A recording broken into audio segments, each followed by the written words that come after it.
You're pathetic, Sarah. You'll be nothing. Just a sad, aging woman with no future. Sign these.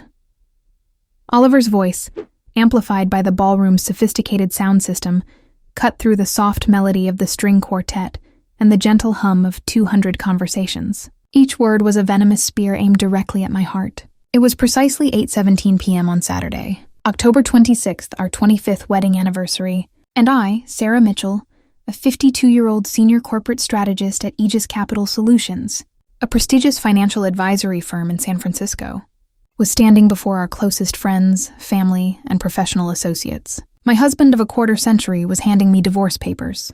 His eyes, usually so warm and familiar, now glinted with a cruel, triumphant glee as he watched the tears well up in mine. The air, thick with the scent of white lilies and expensive champagne, suddenly felt suffocating, pressing in on me from all sides. My first instinct, a primitive surge of adrenaline, was to lash out, to scream, to shatter the delicate crystal flute in my hand and make him pay for this public desecration. But decades of navigating the cutthroat world of corporate strategy had instilled in me a different kind of reflex: observation, analysis, and calculated restraint. I merely nodded, a small, almost imperceptible tremor running through my hand as I accepted the documents. My professional life at Aegis Capital Solutions had been built on foresight and contingency planning. Emotionally, I was collapsing, but strategically, a cold, unwavering focus began to coalesce. Oliver had mistaken my stunned silence for weakness, my tears for surrender. He had no idea he had just activated a protocol I didn't even know I possessed. Oliver and I had met at Stanford Business School, two ambitious minds drawn to each other amidst a sea of aspiring entrepreneurs. He was a visionary, brimming with innovative ideas, and I was the meticulous architect, translating his grand concepts into actionable, profitable strategies. For 25 years, I had been the silent, indispensable force behind Innovatech Solutions, the tech giant he founded and led. I sacrificed my own executive aspirations at Aegis, choosing instead to be his primary advisor, often working late into the night, fine-tuning pitch decks, negotiating multi-million-dollar contracts, and even managing his complex personal finances. My contributions were invaluable, though often uncredited, a fact I'd always accepted as part of our partnership, a quiet understanding of our roles. But over the last year, a subtle, insidious chill had crept into our marriage. His late nights at the office became more frequent, his explanations more vague, and his once enthusiastic embrace now felt like a perfunctory gesture, a mere formality.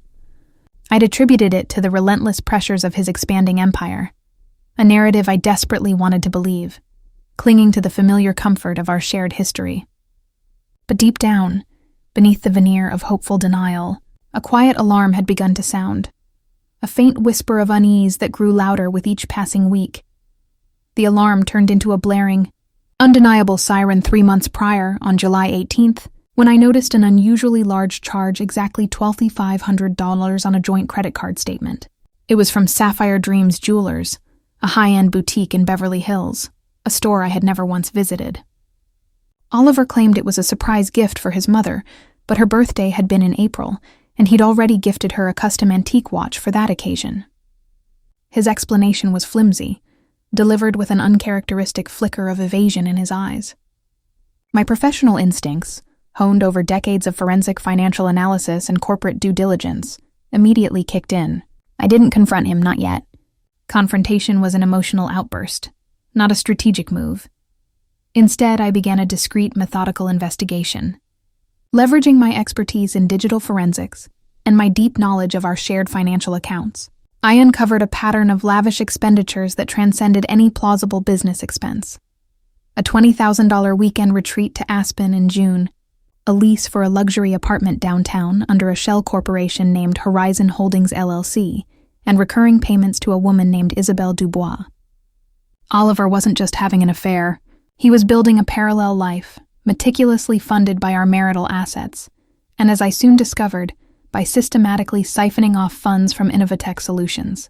This was achieved through a complex web of fictitious invoices and transfers to offshore accounts based in the Cayman Islands, specifically Grand Cayman Offshore Trust Limited. Every single discovery, From a suspicious wire transfer on August 1st for $47,130 to the time-stamped login records on his secondary, hidden phone, was carefully logged, categorized, and backed up in multiple encrypted files on secure cloud servers and external drives. This meticulous documentation was a habit I'd cultivated after one too many lost documents during high-stakes corporate negotiations. What started as personal betrayal soon morphed into a sprawling financial conspiracy that threatened to unravel his entire empire. Confrontation, I reiterated to myself, was the amateur's game, a fiery outburst that achieved nothing but emotional catharsis for one party and an early warning for the other. I was not an amateur. My strategy was one of surgical precision, a chess match where every move was calculated several steps in advance. On August 5th, I discreetly contacted Ursula Thorne, a brilliant family law attorney renowned for her ironclad prenuptial agreement enforcement and an unwavering commitment to justice. I provided her with the meticulously compiled evidence, the dated invoices, the precise bank statements, the shell company registrations, and the encrypted chat logs I'd found on a secondary phone Oliver foolishly kept synced to our home network. Ursula's eyes, usually sharp and businesslike, widened slightly as she reviewed the sheer volume and damning nature of the evidence. "Sarah," she said, her voice hushed, "this isn't just an affair. This is a criminal enterprise using marital funds and company assets. This is serious." We revisited our prenuptial agreement, a document I had drafted myself with a young, idealistic Oliver 25 years ago, a stark reminder of his broken vows. The crucial cheating clause, Clause 7.3, an often overlooked provision I'd insisted on including as a theoretical deterrent, stipulated a penalty of $5,000 in liquid assets to the aggrieved party if infidelity could be conclusively proven. It was a safeguard I'd put in place more out of a sense of financial prudence than an actual expectation of its activation. Simultaneously, I quietly began preparing for the inevitable fallout at Innovatech. I started subtly transferring crucial intellectual property I'd helped develop into a trust under my name, and meticulously shifted the most valuable client contracts I'd personally negotiated towards partners who trusted my judgment, not merely Oliver's position. My longtime friend and trusted colleague, Fiona Davies, a senior auditor at Aegis, became my confidant. She didn't know the full extent of the personal betrayal, but she sensed something was deeply amiss, and her loyalty to me was unwavering. She provided invaluable assistance, helping me cross-reference public financial records of Innovatech, confirming my suspicions of irregularities. Oliver had chosen the time and place for his grand announcement, believing he was delivering the final devastating blow. He chose wrong. His public spectacle at 8:17 p.m. on October 26th, intended to shame and invalidate me, was merely the first domino in a meticulously planned sequence designed to dismantle his carefully constructed deceit. As his words, "You'll be nothing," echoed through the elegant ballroom, I simply took the divorce papers, scanned them briefly to confirm their legitimacy, and then, with a calm that belied the storm raging within, turned to the microphone Oliver had just abandoned. My voice, usually soft and modulated, now resonated with an unexpected steel, cutting through the stunned silence. "Thank you, Oliver, for sharing your intentions so publicly. It saves us all a great deal of speculation." I held up the papers, allowing everyone to see them. "However, it seems you've forgotten a rather important detail." A collective gasp rippled through the room, followed by a profound hush. From the side entrance, Ursula Thorne, impeccably dressed in a sharp navy suit, walked purposefully towards me, holding a thick, leather-bound binder. Simultaneously, Fiona Davies, blending seamlessly into the crowd near the main projection screen, subtly flicked a switch on a remote control. The large display, which moments before had shown a nostalgic slideshow of Oliver and me through the years, now displayed Innovatech Solutions' Q3 financial report, but with specific, damning anomalies highlighted in angry red. Offshore transfers totaling $3.7 million to Grand Cayman Offshore Trust, Ltd. On specific dates, inflated vendor invoices from Horizon Holdings LLC on October 1st for $187,000. And the precise details of the shell corporation used for Isabel's luxury apartment. The room buzzed with shocked murmurs, furious whispers erupting among the guests, many of whom were Innovatech board members and investors. Oliver's face, which moments ago had been contorted in a smirk of triumph, drained of all color as he saw the projected numbers. His eyes darted frantically from the screen to Ursula, then to me, a sudden stark terror replacing his earlier arrogance. "Sarah, what is this?" "This is a private matter," he stammered, his voice losing its earlier bravado, now laced with desperation. I held up my hand, silencing his feeble protest before he could fully articulate it. "Private?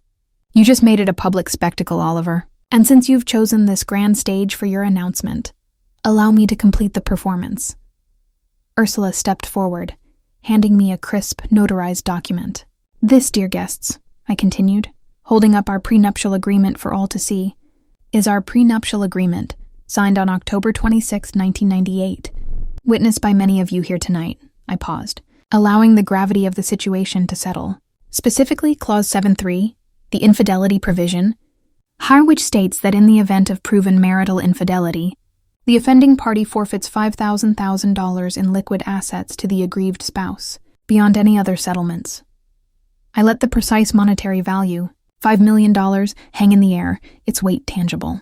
"And Oliver," I continued, my voice steady and unwavering, "while you were busy trying to humiliate me and cast me aside, my legal team, led by Miss Thorne, has, for the past 3 months, meticulously documented not only your affair with Ms. Isabelle Dubois, details of which are being distributed to your board members and key investors as we speak, along with photographic evidence, but also the elaborate financial fraud you've been perpetrating against Innovatech, leveraging company funds to support your new lifestyle. The evidence is irrefutable." Oliver lunged forward, a desperate, pathetic plea escaping his lips. "Sarah, no. Please, we can talk about this." "Don't do this!" But it was too late. The room was a cacophony of gasps, furious whispers, and the frantic ringing of cell phones as board members called their lawyers. His carefully constructed facade, his entire empire of deceit, was crumbling around him, brick by painful public brick. The fallout was swift and catastrophic for Oliver. By 9:30 p.m., the Innovatech board, already alerted by Ursula's firm and the damning projected evidence, had initiated an emergency meeting in a private room at the venue. Before midnight, Oliver was stripped of his CEO title and placed on administrative leave, pending a full forensic audit of Innovatech Solutions. The next morning, Sunday, October 27th, news of the scandal broke, dominating business headlines across the nation. The cheating clause was a sensation, a testament to foresight and meticulous planning, analyzed and praised by legal experts. Within 2 weeks, Ursula successfully enforced the clause, securing the exact $5,000 payment for me, transferred directly to my personal investment account on November 10th. This was completely separate from the eventual divorce settlement, which was also heavily skewed in my favor due to his financial impropriety and the evidence of his deliberate squandering of marital assets. Isabelle Dubois, whose lavish expenditures funded by Oliver's illicit gains were exposed, found her reputation in tatters. Her luxury apartment lease terminated due to the exposure of the shell company's fraudulent activities.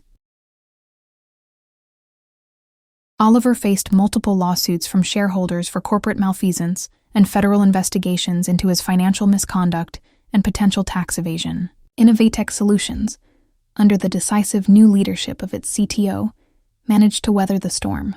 This was largely thanks to the transparent evidence I had provided, allowing them to isolate and rectify his specific wrongdoings without collapsing the entire company.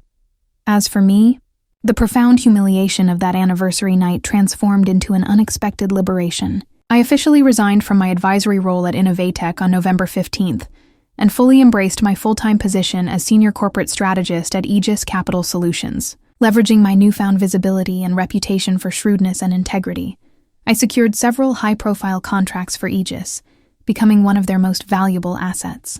The $5,000 wasn't just money, it was validation, a tangible testament to my years of overlooked contributions, quiet intelligence, and unyielding competence. With a portion of it, on December 1st, I purchased a small, beautiful beachfront condo in Malibu, a dream I had long deferred for Oliver's sake, always prioritizing his ambitions over my own. On my first morning there, watching the sunrise paint the vast Pacific in hues of orange and pink, I felt a profound, exhilarating sense of peace. Oliver had tried to destroy me, to leave me with nothing. but his cruel, arrogant act had unwittingly paved the way for my truest, most empowered self to emerge. Karma, it seemed, didn't always need a celestial hand to deliver justice. Sometimes it just needed a woman with a precisely worded prenup and a very sharp, very patient mind. The sunrise over Malibu on December 2nd, 2023 was a symphony of color, a stark contrast to the muted grays that had dominated my emotional landscape for years. My first month in the beachfront condo had been a revelation. The rhythm of the Pacific waves, a steady, calming cadence, was slowly replacing the internal cacophony of betrayal and strategic maneuvering. I was waking up not just to a new day, but to a new self. The $5,000 from Clause 7.3, now comfortably nestled in my investment portfolio, wasn't just money. It was a testament to uncredited labor, quiet intelligence, and a resilience I hadn't known I possessed. My professional life at Aegis Capital Solutions had become a vortex of opportunity. The public spectacle of Oliver's downfall, far from tarnishing me, had ironically amplified my reputation. I was no longer just a senior corporate strategist. I was the strategist, the woman who dismantled a tech titan with a prenup and a projection screen. Clients, particularly high-net-worth individuals and C-suite executives, were gravitating towards Aegis, specifically requesting my counsel. My calendar was booked solid, a relentless march of multi-million-dollar deals and high-stakes corporate overhauls. Sarah, you've done it again. Project Zenith is a go. Arthur Jenkins, the managing partner at Aegis, boomed during our weekly strategy meeting on December 15th. Securing the acquisition of Quantum Dynamics, a company Oliver had been coveting for Innovatech for years, is a masterstroke. The board is ecstatic. I offered a small, knowing smile. Quantum Dynamics, a cutting-edge AI firm, had been Oliver's white whale. He'd poured countless Innovatech resources into trying to acquire them, always failing due to his characteristic overpromising and under-delivering. My approach had been different. Meticulous due diligence, a fair valuation, and a clear, actionable integration plan that respected Quantum's culture. It was classic Sarah Mitchell, substance over flash. My new life felt less like a recovery and more like an overdue ascension. I was no longer an indispensable shadow. I was the undeniable architect. Oliver, however, was not content to fade into obscurity. His initial legal maneuvers, predictably desperate, were a series of increasingly frantic attempts to challenge the prenup's validity, smear my character, and stall the divorce proceedings. His legal team, led by a pugnacious litigator named Owen Lathrop, seemed to believe that a torrent of aggressive filings could overwhelm Ursula Thorne's meticulous defense. Owen, a man known for his bluster and media theatrics, had initially tried to portray me as a conniving opportunist who had entrapped Oliver with a predatory prenup. "It's a classic case of a financially motivated spouse setting a trap," he declared to a local business journal on November 20th. Ursula merely chuckled when she read the quote aloud to me. "He's grasping at straws, Sarah. We have dates, times, receipts, and his own public admission. This is elementary." Her confidence was infectious, a balm to the lingering sting of Oliver's treachery. Indeed, Oliver's attempts at a counter-offensive were laughably inept. He tried to freeze my personal assets, claiming they were derived from ill-gotten gains from Innovatech, a desperate play that was instantly shut down by a judge who cited the very public forensic audit now underway at his former company. He even attempted to leverage his remaining, albeit dwindling, media connections to leak stories about my supposed coldness and ruthlessness. But my narrative, forged in the crucible of his public humiliation, was too compelling. The public loved a story of quiet competence triumphing over arrogant betrayal. I had become an unlikely symbol of female empowerment in the cutthroat corporate world, a title I hadn't sought but now wore with quiet pride. The forensic audit at Innovatech, spearheaded by an independent team but with Fiona Davies's invaluable oversight, was digging deeper than Oliver could have ever imagined. On January 10th, 2024, Fiona called me, her voice tight with a mixture of shock and professional indignation. "Sarah, you're not going to believe this.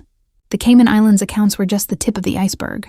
We've uncovered a series of shell companies in Panama and Belize, all linked to Innovatech's R&D budget. The total siphoned off is closer to $15 million, not the $3.7 million we initially exposed. And it's not just Oliver involved." My pulse quickened. My initial investigation had been focused on Oliver's personal fraud. This was something far grander, far more sinister. Who else? I asked, my voice betraying no emotion, though a cold dread began to coil in my stomach. Fiona hesitated. It looks like a former board member, Victor Chen, who resigned abruptly last year, and potentially a few mid-level executives who were given generous consulting fees through these offshore entities. It's an intricate web, Sarah. A systemic pattern of embezzlement that spans at least 5 years. The implications were staggering. Oliver's arrogance had not just been a personal failing. It had been a gateway for a wider criminal enterprise. Innovatech, the company I had helped build, was far sicker than I had realized. This new revelation threw a wrench into the tidy resolution I had imagined. Justice for Oliver was one thing. Cleaning up a multi-million-dollar corporate fraud involving multiple actors was an entirely different beast. My professional instincts, honed over decades of unearthing corporate malfeasance, flared to life. This wasn't about personal revenge anymore. It was about corporate integrity, market confidence, and the livelihoods of thousands of Innovatech employees. On January 12th, I met with Ursula Thorne and a senior partner from her firm, David Sterling, a specialist in white-collar crime. I laid out Fiona's findings, providing the digital footprints and preliminary evidence. This moves beyond a simple divorce settlement, Sarah, David noted, his brow furrowed. This is a full-blown RICO case waiting to happen. Innovatech itself is at risk of significant legal and reputational damage. The challenge was clear: how to expose this deeper corruption without destabilizing Innovatech, a company that was still reeling from Oliver's public disgrace. The company was too important to simply let collapse. Its new CTO and interim CEO, a brilliant but cautious woman named Dr. Evelyn Reed, was doing an admirable job of steadying the ship. I couldn't allow my pursuit of justice to sink her efforts. This required a delicate surgical approach, one that balanced accountability with corporate preservation. A new threat emerged, not directly from Oliver, but from the fallout of his actions. Isabella Santiago, a major institutional investor in Innovatech, representing a significant pension fund, had suffered substantial losses due to the stock dive after the scandal broke. Isabella was a formidable presence in the investment world, known for her aggressive tactics and unwavering focus on shareholder value. She publicly demanded Oliver's head on a platter, but her ire was not exclusively reserved for him. On January 25th, Isabella's legal team filed a class action lawsuit against Innovatech's former board members, including Victor Chen, but also named me as a party. Her argument was that as Oliver's primary advisor and a silent partner in Innovatech, I should have been aware of the financial irregularities and therefore bore some responsibility. It was a cynical, opportunistic move designed to cast a wide net and pressure anyone remotely connected to Innovatech to pay up. This is absurd. Sarah, Ursula exclaimed on the phone, her voice tinged with exasperation. She's trying to extract blood from a stone, and you're the most visible, solvent target with a proven track record of finding money. She sees me as a deep pocket, Ursula, and perhaps a symbolic scapegoat. My public vindication has made me a target for those who feel wronged by Innovatech's collapse, even if I was the one who exposed the rot. I paused, considering the implications. This changes things. Isabella Santiago doesn't care about justice. She cares about recovering her fund's losses. She's not an enemy of Oliver. She's an enemy of anyone who stands between her and her money. This new development, far from deterring me, sharpened my focus. Isabella's lawsuit was a threat to my hard-won peace and burgeoning career. I wasn't just defending myself. I was defending the principle that exposing corruption should be rewarded, not punished. I convened a meeting with Ursula, David Sterling, and Fiona Davies at my Malibu condo. The ocean outside provided a stark contrast to the intensity inside. We need to hit back, I stated, leaning forward, a glint in my eye that reminded them of my boardroom prowess. Isabella's play is aggressive. We need to be more aggressive but smarter. My strategy was multifaceted. First, we would mount an unassailable legal defense against Isabella's class action, leveraging the voluminous evidence of my exposing Oliver's fraud, not enabling it. Second, and more importantly, we would use the ongoing forensic audit to our advantage. The deeper Innovatech dug, the more dirt it found. Not just on Oliver, but on the network of individuals involved in the larger embezzlement scheme. My goal was to provide Dr. Reed, Innovatech's interim CEO, with the ammunition she needed to not only prosecute the perpetrators, but also to reassure the market and stabilize the company. Fiona, I began, I need you to focus the audit team on the flow of funds from Victor Chen and the other implicated executives. Track where that $15 million ultimately ended up. I have a hunch it didn't all stay in offshore accounts. Corrupt individuals often have a weakness, a tell. And Victor Chen, I remember, had an affinity for distressed real estate in developing markets. Fiona nodded, her pen already flying across her notepad. My years of observing Oliver's subtle financial habits had given me an almost intuitive understanding of how such individuals operated. Meanwhile, Oliver, facing a barrage of lawsuits and a looming federal investigation, was growing increasingly desperate. His legal team under Owen Lathrop was struggling to manage the escalating crisis. Stories began to surface of Oliver liquidating personal assets, including a prized yacht and a collection of vintage cars, to cover mounting legal fees and, I suspected, to funnel away any remaining untraceable funds. On February 15th, Oliver made a public statement, a pitiful attempt to apologize to Innovatech shareholders, blaming his poor judgment and personal struggles, conspicuously omitting any mention of Isabelle Dubois or the depth of his financial fraud. It was too little, too late. The damage was done, and the market's trust was shattered. My own career at Aegis continued its meteoric rise. My reputation for resolving complex corporate challenges with surgical precision made me an invaluable asset. I led a team that specialized in corporate turnaround and crisis management, ironically applying the same skills I had honed dissecting Oliver's deceit to rescue other companies from similar internal rot. One such project involved a distressed biotech firm, Biogenics, facing an internal embezzlement scandal not dissimilar to Innovatech's, albeit on a smaller scale. My team, including a bright young analyst named Samuel Thompson, whom I was mentoring, meticulously unraveled their financial malfeasance, restoring investor confidence and saving hundreds of jobs.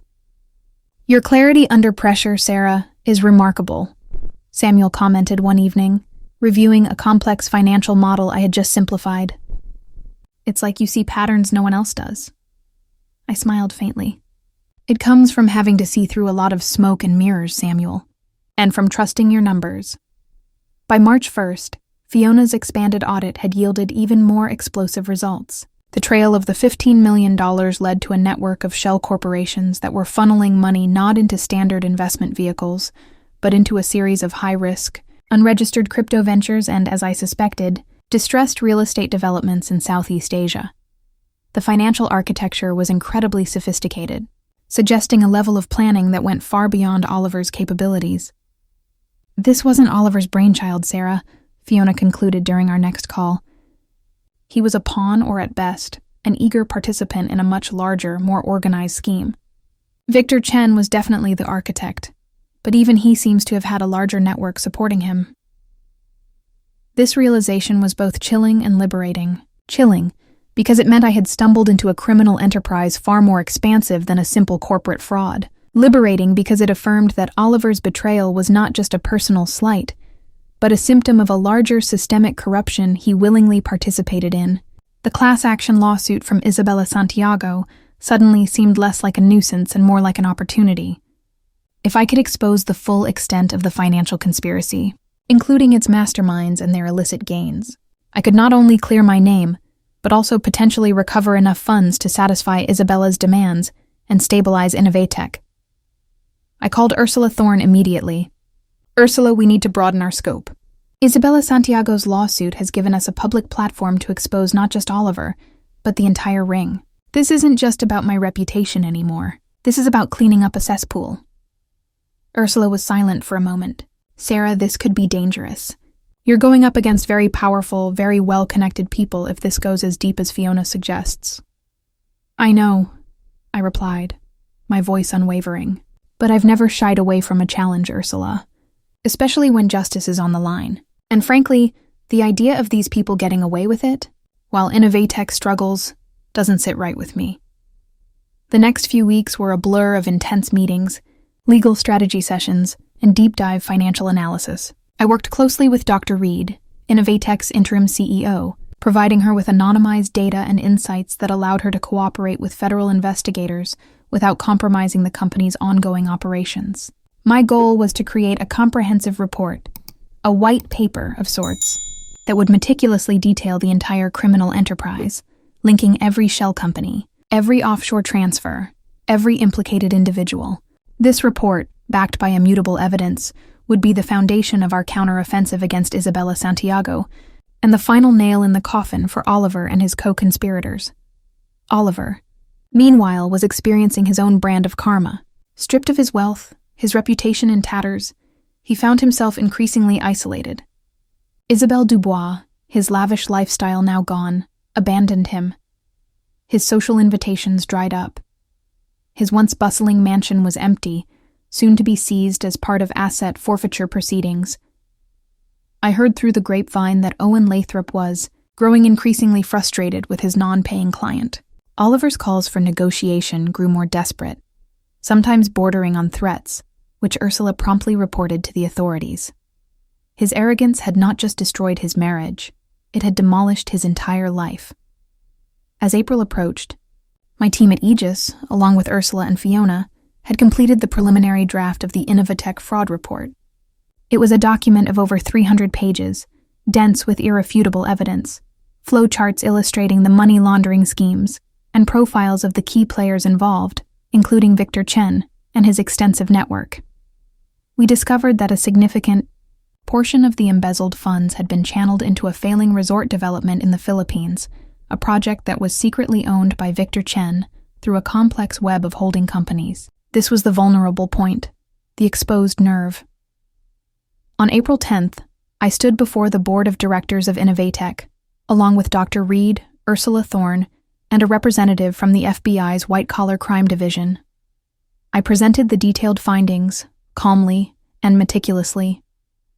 The room, filled with serious, concerned faces, listened in stunned silence as I navigated through the labyrinthine financial structures, exposing the vast conspiracy that had nearly brought the company to its knees. Gentleman Dr. Reed, I concluded, this is not just about a few rogue executives. This is a sophisticated criminal network that infiltrated Innovatech at the highest levels. But we have the evidence. We know how to dismantle it. And we know how to recover a substantial portion of the stolen assets, potentially enough to satisfy Ms. Santiago's demands and restore investor confidence. A ripple of murmurs went through the room, but it was not one of shock, but of relief, and even a grudging admiration. My words were not a plea, but a strategic declaration. The fight was far from over. The global scale of the conspiracy meant that legal battles would rage for years across multiple jurisdictions. But for the first time since Oliver's grand announcement, I felt a renewed sense of purpose, a clarity that transcended personal pain. Oliver had thought he was destroying me. Instead, he had merely opened the door to a much larger game, one I was more than ready to play. The second act was complete. The stage was set for the final, decisive confrontation, not just against Oliver, but against the shadows he had unknowingly revealed. The presentation to the Innovatech board on April 10th had been a calculated opening salvo. The room, initially thick with tension, had slowly shifted to one of grim understanding, then cautious optimism. Dr. Reed, Innovatech's interim CEO, had exchanged a look of profound relief with me as the FBI agent. Bethany Adams, a sharp, no-nonsense investigator from the FBI's Financial Crimes Unit, who I had started discreetly briefing weeks prior, nodded in silent approval. We had laid out the skeleton of the multi-jurisdictional fraud, but the real work, the surgical dismantling, was yet to come. My resolve, hardened by Oliver's initial betrayal, now possessed an alloy of public duty and professional pride. This wasn't just about my vindication anymore. It was about preventing a corporate giant from crumbling and ensuring that a sophisticated network of criminals faced the consequences. The first step was to address Isabella Santiago's class action lawsuit. Her aggressive tactics, while initially a nuisance, now presented an unparalleled opportunity. On April 15th, Ursula Thorne and David Sterling filed a comprehensive motion to dismiss the lawsuit against me, a document that dwarfed Isabella's original filing in its meticulous detail. It included anonymized sections of the Innovatech fraud report, highlighting the sheer scale of the embezzlement and my role in exposing it, not participating in it. We emphasized that my early, discreet investigation into Oliver's personal fraud had been the very catalyst that eventually unearthed the deeper, systemic corruption. Our motion also included a sworn affidavit from Dr. Reed, attesting to my invaluable assistance in the ongoing forensic audit and the stabilization efforts at Innovatech. Isabella Santiago's legal team, still led by their fierce head counsel, initially scoffed. Ms. Mitchell is attempting to wash her hands of responsibility, their spokesperson declared to the press on April 18th. She was Oliver's closest advisor. To suggest she was oblivious to $15 million being siphoned off is preposterous. But the narrative was already shifting. The business journals, which had initially covered Oliver's scandal with a mix of schadenfreude and fascination, were now painting me as a whistleblower, a corporate strategist who, though personally wronged, had acted with unwavering integrity to save a company she had helped build. Public sentiment, amplified by my growing reputation, was turning in my favor. Behind the scenes, the pace of the investigation intensified. Fiona Davies, a relentless bloodhound in the world of finance, confirmed my hunch about Victor Chen's distressed real estate ventures in Southeast Asia. It's a network of shell companies in the Philippines, Vietnam, and Malaysia, Sarah, she reported during a secure video call on April 25th. They're pouring money into luxury resorts that are consistently running at a loss, designed to launder the embezzled funds and provide a plausible explanation for large cash flows. The paper trail is a nightmare, but we're piecing it together. She shared a complex flowchart, a dizzying array of arrows and corporate names, but I could already see the pattern, the signature of greed and obfuscation. This discovery opened up new avenues for asset recovery. David Sterling, with his expertise in white-collar crime, began coordinating with international law enforcement agencies. We brought in Yara Salim, a renowned international asset recovery specialist, known for her tenacity in repatriating illicit funds. Yara's first target was the failing resort development in the Philippines, Emerald Bay Resorts, secretly owned by Victor Chen through a Cayman Islands holding company, Vista Horizons Group Limited. Her team identified immediate legal pathways to freeze the assets and initiate forfeiture proceedings. This was a critical step, not just for recovering funds, but for applying pressure on Chen and his associates. Oliver, meanwhile, was experiencing a profound and rapid descent into irrelevance. The once pompous mogul, now stripped of his company, his reputation, and rapidly his wealth, was becoming a desperate caricature of his former self. His legal defense, spearheaded by the increasingly exasperated Owen Lathrop, buckled under the weight of mounting federal charges. On May 1st, the SEC officially opened an investigation into Oliver's financial misconduct at Innovatech. Alongside the ongoing FBI probe, he made several pathetic attempts to contact me, leaving increasingly frantic voicemails, begging for a chance to explain, to negotiate a private settlement. I never responded. Ursula Thorne ensured any communication was immediately forwarded to federal authorities, further cementing his image as a desperate and unrepentant individual. His luxury cars were repossessed on May 5th. His Malibu beachfront mansion, the very symbol of his ostentatious success, was placed under preliminary seizure orders by the government on May 10th. Isabelle Dubois, as predicted, vanished entirely. His public apologies were drowned out by the thunderous roar of lawsuits and investigations. The turning point for Isabella Santiago's lawsuit came on May 20th. Judge Theron Wallace, a stern but fair arbiter, presided over the motion to dismiss. Ursula Thorne presented our case with surgical precision, detailing my efforts, the timeline of discovery, and the overwhelming evidence of my active role in uncovering, not participating in, the fraud. We leveraged specific dates. October 26th, the anniversary when Oliver served papers. July 18th, when I first noticed the Sapphire Dreams charge. August 5th, when I contacted Ursula, and the meticulous logging of every fraudulent transaction. To include Ms. Mitchell in this class action, Ursula argued, her voice resonating through the courtroom, is not only unjust, but demonstrates a fundamental misunderstanding of the facts. She is the reason this fraud was uncovered. She is the reason Innovatech has a chance to recover. She is the victim, who became the savior, not a co-conspirator. The judge, after reviewing the substantial evidence, delivered his verdict on May 27th. Motion to dismiss the class action lawsuit against Ms. Sarah Mitchell is granted, Judge Wallace declared. The court finds no evidence of Ms. Mitchell's complicity in the alleged fraud. On the contrary, the evidence overwhelmingly supports her role as the primary catalyst for its exposure. Her actions, while driven by personal betrayal, ultimately served the public interest by safeguarding corporate integrity. It was a resounding victory, a public exoneration that cemented my status as the strategist. Isabella Santiago's lawyers, now facing a far less appealing target pool, were forced to regroup. But the larger game was far from over.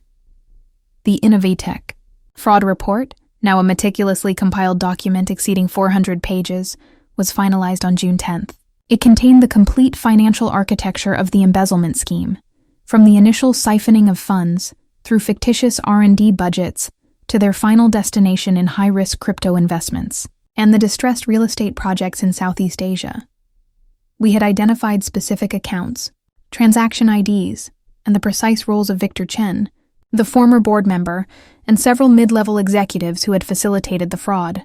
The report also implicated a larger, shadowy network that had provided the sophisticated infrastructure for the money laundering.